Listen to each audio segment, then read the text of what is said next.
নমস্কার, আমি তরুণ ঘোষ। সমস্ত রকম উপেক্ষা করে একটা ইলেকশন হচ্ছে। ইলেকশন না বলে এটাকে সিলেকশন বলা যায়, কারণ দুটো পার্টির মধ্যে একটা লড়াই চলছে। বিএনপি এবং জামাত, জামাতের সঙ্গে জুড়ে রয়েছে এনসিপি। ইউনূসের ইচ্ছা জামাত জিতে আসুক, তার জন্য তিনি একটা গণভোট করছেন। সেখানে হ্যাঁ এর জন্য তিনি সরকারি প্রচার মাধ্যমকে পুরোপুরি কাজে লাগিয়ে দিয়েছেন এবং সব দলকে একেবারে মাঠে নামিয়ে দিয়েছেন, মানে জামাত এনসিপি কে মাঠে নামিয়ে দিয়েছেন। এখন প্রথম দিকে তারেক রহমান হ্যাঁ এর পক্ষে চাপ দিয়ে হ্যাঁ এর পক্ষে ভোট দেওয়ার কথা বলেছিলেন। পরবর্তীকালে তিনি এ ব্যাপারে কিন্তু চুপ করে যান, তিনি আর কোনো কথা বলেন। এখন ব্যাপারটা হচ্ছে, ভারতের একটাই দাবি ছিল, সেটা হচ্ছে অন্তর্ভুক্তিমূলক নির্বাচন, অংশগ্রহণ, সর্বাত্মক অংশগ্রহণ এবং অন্তর্ভুক্তিমূলক নির্বাচন।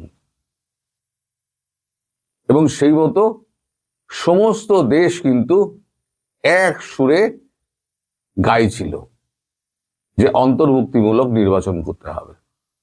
কিন্তু সমস্ত দেশ, সমস্ত বিশ্বকে উপেক্ষা করে ডক্টর মোহাম্মদ ইউনূস তিনি নিজের জেদ বহাল রাখার জন্য, নিজের ক্ষমতায় টিকে থাকার জন্য, কেন ক্ষমতায় টিকে থাকতে চাইছেন, মানে থাকার তার প্রসঙ্গ আসছে, তাই পরে আসছি, তিনি একটা সিলেকশন করছেন, ইলেকশন নয় সিলেকশন। সেখানে জামাতকে তিনি নিয়ে এলে জামাতের থেকে প্রধানমন্ত্রী করে তিনি রাষ্ট্রপতি হবেন, এরকম একটা তার মনের গোপন ইচ্ছে আছে। আমি বলেছিলাম বহু আগে, দেহত্যাগ না করলে উনি পদত্যাগ করবেন না। অনেক সময় আমিও ভুলভাল বলেছি, সেই জন্য আমি ক্ষমা প্রার্থী যে ইউনূস গেল বলে। কিন্তু ইউনূস যাওয়ার পাত্র নয়। ইউনূস কিন্তু ওই চেয়ারে আমৃত্যু বসে থাকার একটা ফন্দি আঁটছেন।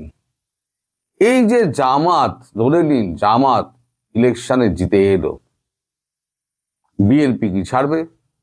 বিএনপি ছাড়বে না। এত বছর বাদে ক্ষমতার কাছাকাছি এসে বিএনপি কি হাত থেকে ট্রফিটা ছেড়ে দেবে? আর জামাত জানে যে আমি কোনোদিনও আর এই সুবর্ণ সুযোগ পাবো না।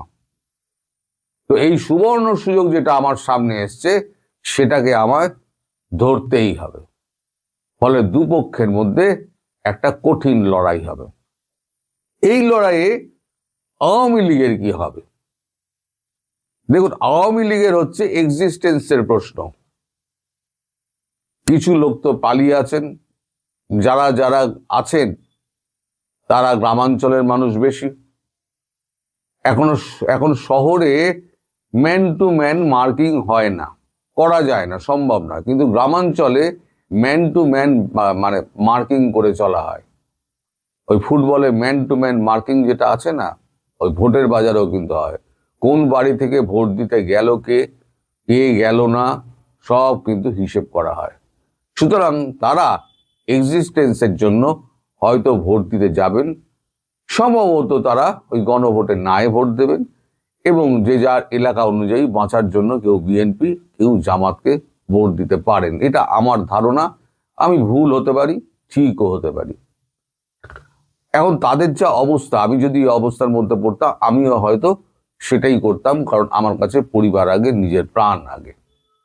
যা হারিয়েছি তো হারিয়েছি, যেটুকু আছে সেটুকু তো থাক, পরে যা হবে দেখা যাবে। এখন যখন যে এই ভোটে যে হারবে, ক্ষমতার কাছাকাছি গিয়েও যে মেডেলটা পাবে না বা ট্রফিটা পাবে না, সে কিন্তু অপরপক্ষকে ছাড়বে না, অপরপক্ষকে একেবারে তুলোধনা করতে চাইবে। আমি যে আপনাদেরকে বহুদিন আগে বলেছিলাম, আমি বরাবরই বলছি ভোট হবে না, ইলেকশন হবে না। ইলেকশন কিন্তু হচ্ছে না, সিলেকশন হচ্ছে। এটাকে বলুন সিলেকশন। তো যাই হোক, এই সিলেকশনে ইউনূস যাকে বেছে নেবেন, এখন বেছে নেওয়ার ব্যাপারেও কিন্তু অনেক কিন্তু জিজ্ঞাসা রয়েছে। আগেই উনি গিয়ে রেখে দিয়েছেন যে ফল প্রকাশে কিন্তু দেরি হতে পারে।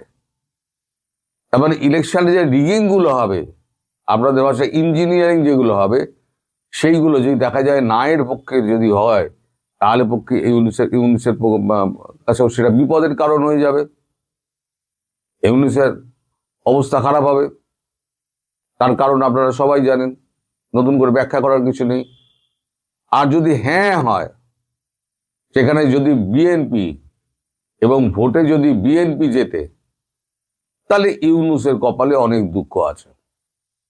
আর জামাতকে যদি নিয়ে আসতে পারেন কোন রকমে, তাহলে উনি সেফ। কিন্তু 180 দিনের আগে উনি ক্ষমতা ছাড়বেন না, উনি বলে দিয়েছেন। ওই জন্যই উনি জাপান সফর না কোন সফরের একটা প্ল্যান করে রেখে দিয়েছেন। কারণ উনি তো থাকবেন ওই 6 মাসটা, এবার কত মাসে গিয়ে দাঁড়ায় সেটা দেখবেন। এবার আসি যে ভোট পর্ব মিটে যাওয়ার পর দেখবেন, আমি যেটা বলেছিলাম, একটা রক্তক্ষয়ী সংগ্রাম হবে। একটা বিএনপি আর জামাতের মধ্যে একটা রক্তক্ষয়ী সংগ্রাম হবে। এ বলবে ভোট রিগিং করেছে, ও বলবে ভোট রিগিং করেছে। ভোটটা শেষ হতে দিন, তাহলেই দেখতে পাবেন। আমি বহুদিন আগে থেকে বলছিলাম যে দূর থেকে বসে গ্যালারিতে বসে খেলা দেখুন, খেলা দেখুন, কিন্তু খেলা দেখার সময় হয়ে গেছে।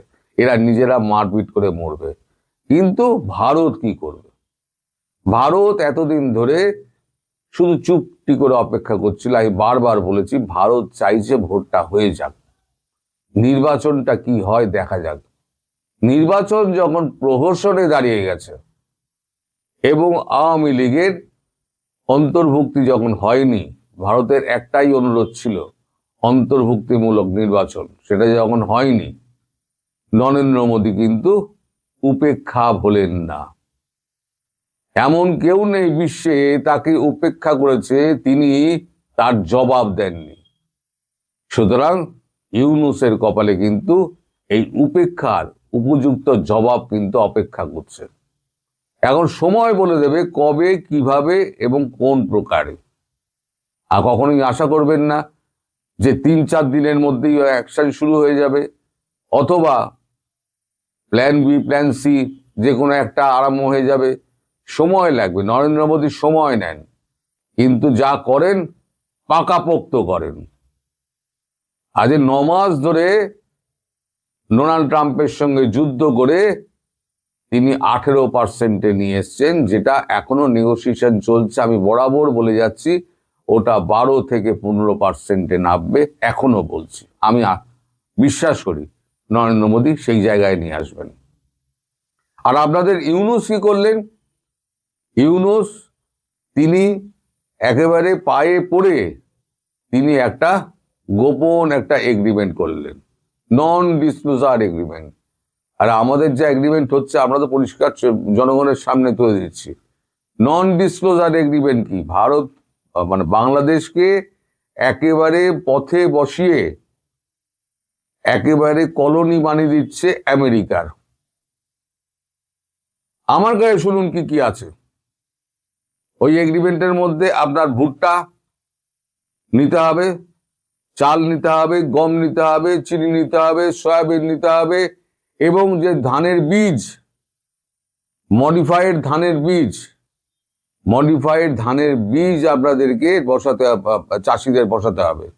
এই মডিফাইড ধানের বীজ কি, একবার যদি ওই বীজ আপনি মাটিতে পোতেন, ওই বীজের থেকে কিন্তু বীজ হয় না। আমাদের যেমনি সাধারণ আমরা যা চাষ করি, বীজের থেকে আমরা বীজ নিয়ে নিই, বার করে নিই। জেনেটিক্যালি মডিফাইড যে বীজগুলো আছে, তাতে কিন্তু আপনাকে প্রতি বছর আপনাকে কিন্তু আমেরিকা থেকে বীজ আনতে হবে। তার মানে আমেরিকার কাছে আপনি দায়বদ্ধ হয়ে গেলেন। আমেরিকা যদি আপনাকে বীজ না দেয়, তাহলে আপনার দেশে শস্য ফলবে না। আর যে জমির এখন ওই জেনেটিক্যালি মডিফাইড বীজ যেখানে পুঁতবেন, সেটা পুরো যাকে বলে বাংলা ভাষায় বাঁজা জমি হয়ে যাবে। ওখানে আপনি যাই চাষ করুন না কেন, সে চাষ হবে না।